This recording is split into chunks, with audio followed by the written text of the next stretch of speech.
Good afternoon, everybody. Uneducated Economist here. So I was going to make this video tomorrow, but I have a few minutes right now, and so I thought I'd make the video. Really, this is a continuation of the video that I had put out earlier today, In Debt to Death, I believe is what I titled that. It was talking about the Cantillon effect, and I was reading from the Cantillon essay on economic theory. Excellent book. If you haven't had a chance to read this essay, this is a really good piece, and I'll leave a link down in the description for you guys. This essay was written back in the 1700s by a French economist, and he was one of the first people to ever write an essay or write down like some of the economic forces that he was seeing taking place. And if you go and you study this essay, you will find a lot of these economic forces are still at play today. One of the parts that we were talking about was the domestic manufacturing and what ends up happening when you're producing a lot of stuff and you're sending that stuff out to the world is sending you their money. When they send you their money, what you end up doing is you're increasing your standard of living with this new money. When you start increasing your standard of living, it starts increasing the prices of everything. As the new money is now flowing through the system, the people who have access to this money are starting to increase their consumption, and then demand for this stuff starts to increase and the prices go along with it. As this demand increases, when the prices go with it, the foreign production starts to increase as far as importing into that particular state. We were referring to the United States. So here in the United States during like the 50s and 60s, we were a great manufacturing powerhouse. We were producing stuff, sending it out to the world was sending us their money. As we were getting this new money and we were enjoying this higher standard of living, we started increasing ever amounts of foreign production into our economy. As that happened, we were driving out the domestic manufacturing. So this move into luxuries was really the problem as we were increasing our standard of living. And once that standard of living started to increase, you don't back away from it. It's not like you're going to say, hey, I'm not going to enjoy this standard of living. You always want the better, the more, the newer, and everything else that goes with it. And so as the United States was losing their manufacturing capabilities, and it wasn't necessarily capabilities, but their distribution out to the world, what they ended up doing to get the new money in is they started selling off a lot of debt. And that's really where we're at today, is that the United States gets the new money coming in by the issuance of debt, and instead of manufacturing and selling stuff off to the world, we pretty much import everything.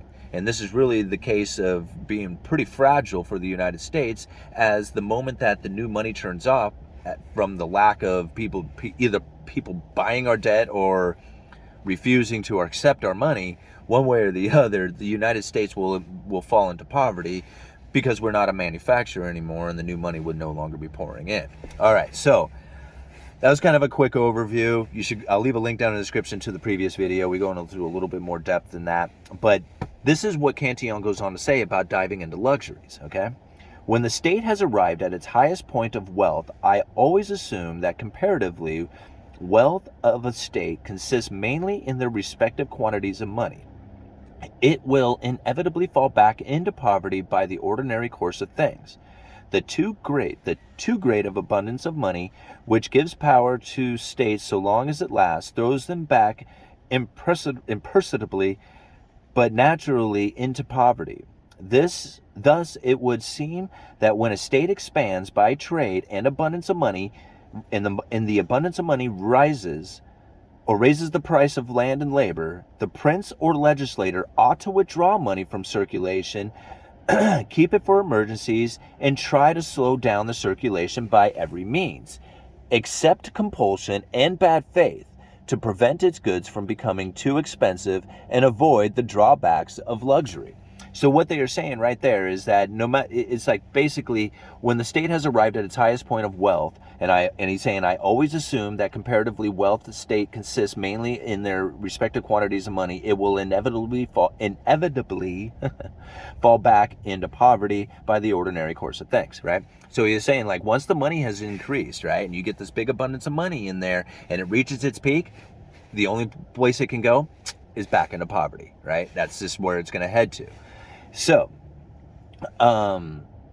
he says in here, thus it would seem the state, that when a state expands by the trade and the abundance of money raises the price of land and labor, the prince or legislator, right, so our government, ought to withdraw money from circulation, ought to withdraw it, right, to try and keep it for emergencies, and try and slow the circulation by every means.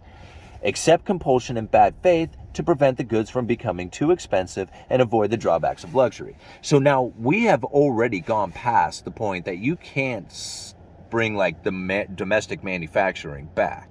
Like, we all would have to feel some economic pain in order to get the manufacturers back here in the United States again.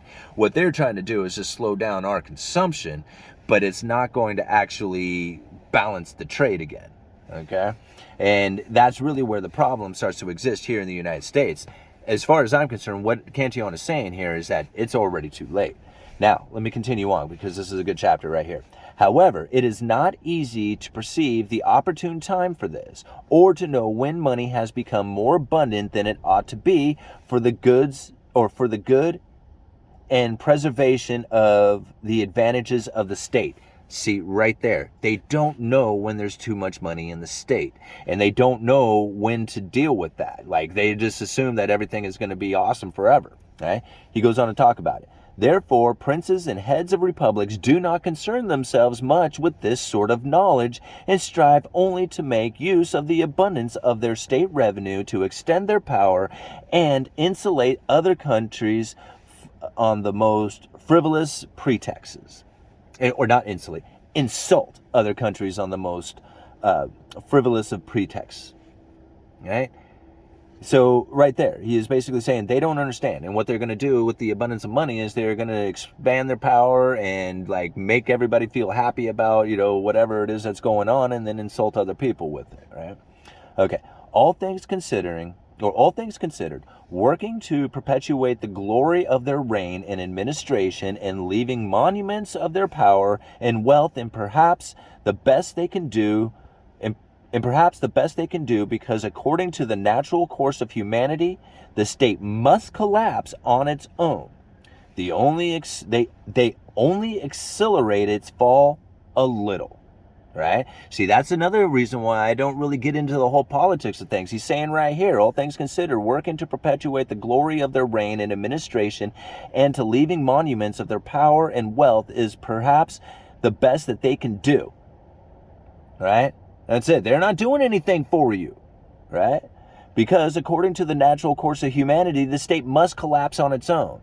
They only accelerate its fall a little. Right? It's not their fault. It's just the natural course of economics. Okay. Nevertheless, it seems that they should try to make their power last during their time of their own administration. Okay, moving on. Few years are needed to raise abundance to the highest point in the state. However, still fewer are needed to bring it back, or bring it to poverty, for lack of commerce and manufacturing. Right? If we aren't manufacturing or we're not importing, we don't have commerce here. Think about that. Okay. Without speaking of rise and fall of the Venice Republic, Hanseatic cities. I'm sorry, guys. Flanders and Barben.